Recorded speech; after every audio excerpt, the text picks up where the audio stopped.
Hello, students. Uh, Good morning. Today we will see one topic of class 7 maths, that is the first topic, which starts from integers. Actually, this topic is the recapitulation of your 6th class topic where you have read about integers. So, this is the first topic. हम लोग देखें कि इसमें हमें integers जो हम लोगों ने क्लास 6 में पढ़ा हुआ है उसी का पुनरावलोकन है यहाँ, और थोड़ी बातें क्लास बढ़ती हैं तो स्वाभाविक है थोड़ी बातें 6 से अधिक यहाँ इंटीजर्स में देखने को मिलेगा। इंटीजर्स स्टूडेंट्स आप पहले से जान रहे हो कि counting numbers 1 2 3 4 5 6 and so on, इसको नेचुरल नंबर कहते हैं। उसमें जब ज़ीरो भी मिला दिया जाता है तो वो होल नंबर कहलाते हैं। और इस होल नंबर के ग्रुप में, फैमिली में, जब हम नेचुरल नंबर्स के अपोजिट साइन वाले नंबर को भी शामिल कर लेते हैं, यानी negative of all natural numbers, मतलब -1 -2 -3 एंड सो ऑन, तो सब मिलकर इंटीजर्स कहलाते हैं। इसका मतलब हुआ कि होल नंबर्स में नेचुरल नंबर के सारे निगेटिव भी मिला दिए जाते हैं। चूँकि नंबर्स को जो लिखा गया है वो एक क्रम में लिखा गया है। जैसे आप नेचुरल नंबर में 1 2 3 4 बोलते हैं तो जैसे जैसे आगे जाते हैं मान बढ़ता जाता है, यानी छोटे से बड़े की ओर सजा के लिखा जाता है। तो उसी हिसाब से इंटीजर्स को भी सजा कर जब लिखते हैं तो पहले माइनस वाले को लिखा जाता है, क्योंकि माइनस वाले सभी नंबर्स जीरो से छोटे होते हैं और जीरो किसी भी माइनस वाले से बड़ा होता है। तो हम लोग चूँकि छोटे से बड़ा सजाएंगे तो इसलिए नंबर्स को जो लिखेंगे तो वो पहले माइनस वाले को, फिर जीरो, और फिर तब जो काउंटिंग नंबर्स होता है। अब माइनस में भी आपको ये जानना होगा, या आपने 6 में पढ़ा भी है, कि जैसे -1 बड़ा होता है -2 से, -2 बड़ा होता है -3 से, यानी अंक जितने बढ़ते जाएंगे माइनस में, एक्चुअली उसका मान उतना कम होता जाता है। तो यदि हम छोटे से बड़ा सजाएंगे तो हमें इंटीजर्स को कैसे लिखना होगा, जैसे यहाँ लिख कर दिखाया गया है, डॉट डॉट डॉट, मतलब ये सिलसिला आगे जा रहा है, -3 -2 -1 0 1 2 3 4 एंड सो ऑन। तो ये रिप्रेजेंट करेगा इंटीजर्स को।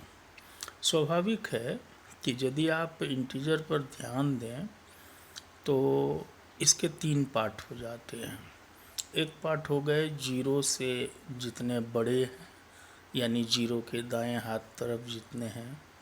चूँकि सभी नंबरों के आगे प्लस साइन छिपा है तो इसलिए हम लोग इंटीजर के इस हिस्सा को, जो 1 2 3 4 से आगे तक है, इसको पॉजिटिव इंटीजर्स कहते हैं। फिर आप चले आएँ जीरो के बाएं तरफ, तो लेफ्ट में -1 -2 -3 डॉट डॉट डॉट आगे तक है। तो ये इसमें सभी नंबरों के आगे माइनस साइन है, यानी इंटीजर का ये निगेटिव हिस्सा है, तो इसे हम लोग निगेटिव इंटीजर्स कहते हैं। और बीच में जो ये जीरो रह गया तो ये ना पॉजिटिव के हिस्से में आता है ना निगेटिव के, इसीलिए इसे कहा गया neither positive nor negative integer, कि ना तो ये पॉजिटिव इंटीजर है ना ये निगेटिव इंटीजर है, और जीरो को कोई साइन भी नहीं होता है। ओके स्टूडेंट, अब हम लोग नंबर लाइन पर यदि इन इंटीजर को दिखाना चाहें तो कैसे दिखाएंगे। तो इंटीजर को नंबर लाइन पर दिखाने के लिए पहले एक बड़ी सी लाइन खींच लेंगे, दोनों तरफ एरो लगा लेंगे, तभी लाइन का अर्थ होगा। उसके बाद हम लोग बीच में जीरो को दिखा देंगे जैसे यहाँ दिखाया गया है, और एक निश्चित दूरी पर दाहिने तरफ 1, फिर उतनी ही बड़ी दूरी पर 2, फिर उतनी ही दूरी पर 3 एंड सो ऑन, और जीरो के बाएं उतनी ही दूरी को -1, फिर -2, -3, इस तरह से दिखाएंगे। तो ये कहलाएगा नंबर लाइन पर रिप्रेजेंट करना, इंटीजर्स को नंबर लाइन पर रिप्रेजेंट करना। इसमें स्टूडेंट एक चीज़ ध्यान दीजिए, इसमें 2 एरो बना हुआ है। एक ये देखिए जो बाएं से चलता हुआ दाएं ओर जा रहा है, उसके आगे लिखा है इंक्रीजेस, मतलब जैसे जैसे आप लेफ़्ट से राइट की ओर जाएंगे तो हर नंबर अपने सारे पीछे वाले से बड़े होंगे।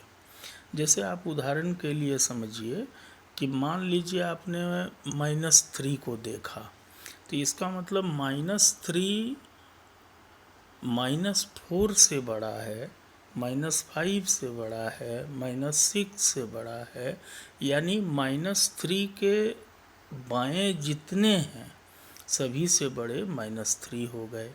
फिर आप यदि -1 को देखें तो ये फिर बड़े हो जाएंगे किससे, -2 से, -3 से, -4 से, क्योंकि जैसे जैसे हम लोग दाएं जाएंगे वो अपने पीछे वाले सभी नंबरों से बड़ा होगा।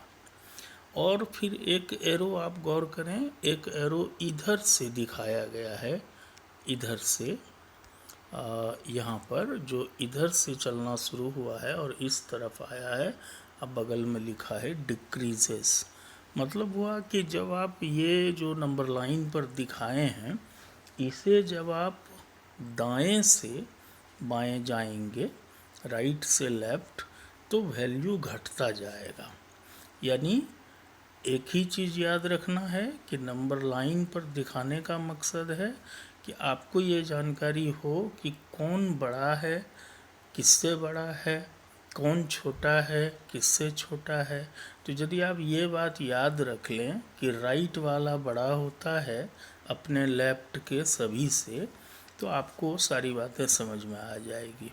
तो एक ही चीज़ याद रखना है कि राइट वाला बड़ा होता है लेफ्ट से। तो स्वाभाविक है उसी का उल्टा अर्थ निकलेगा कि लेफ्ट वाला तब छोटा होता है राइट वाले से। अब हम लोग स्टूडेंट अभी कुछ नियम यहाँ देखेंगे। जैसे कुछ नियम है। पहला नियम है कि यदि 2 इंटीजर में सेम साइन हो, सेम साइन का मतलब है दोनों में प्लस हो या दोनों में माइनस हो। और आप एक बात ये जानते हैं कि शुरू में जब हम लोग लिखते हैं तो कोई प्लस वाला इंटीजर लिखते हैं तो उसके आगे प्लस नहीं भी लिखते हैं, क्योंकि प्लस छिपा रहता है। हाँ, बीच में कहीं लिखना है तो प्लस लिखेंगे। तो पहली बात हो गई, पहला नियम हुआ कि यदि 2 इंटीजर में सेम साइन हो, यानी दोनों में प्लस हो या दोनों में माइनस हो, तो आप उस समय ऐड का काम करेंगे, प्लस का काम करेंगे, वो दोनों अंक को प्लस कर देंगे और आंसर में जो प्लस करने से आया उसमें साइन बड़े वाले का देखकर लगा देंगे। जो दोनों अंक, जो दोनों नंबर आपने लिया है उसमें से जो बड़ा है उसका साइन वहाँ आंसर में होगा। दूसरा नियम है कि यदि 2 इंटीजर हों जिनके साइन अपोजिट हों, मतलब जैसे एक में माइनस है एक में प्लस है, या पहले वाले में ही प्लस है दूसरे में माइनस है, तो ऐसा रहने पर आप काम माइनस का करेंगे और जो माइनस करके आंसर आएगा बड़े में छोटा को घटा के, उसमें फिर साइन आप बड़े वाले का ही देंगे। तो ये जो 2 नियम कहा गया कि same sign work plus, opposite sign work minus, and finally in answer which sign will be, sign of greater number will be, ये याद रखना है। फिर नेक्स्ट एक नियम है कि माइनस साइन को, नेगेटिव साइन को यदि आप 2 बार 4 बार 6 बार 8 बार 10 बार यानी इवन टाइम्स मल्टीप्लाई करेंगे तो आंसर में प्लस साइन होगा। इवन टाइम्स मल्टीप्लाई करेंगे किसको, माइनस साइन को, नेगेटिव साइन को यदि आप इवन टाइम्स मल्टीप्लाई करेंगे तो जो मल्टीप्लिकेशन का रिजल्ट होगा उसमें प्लस साइन होगा।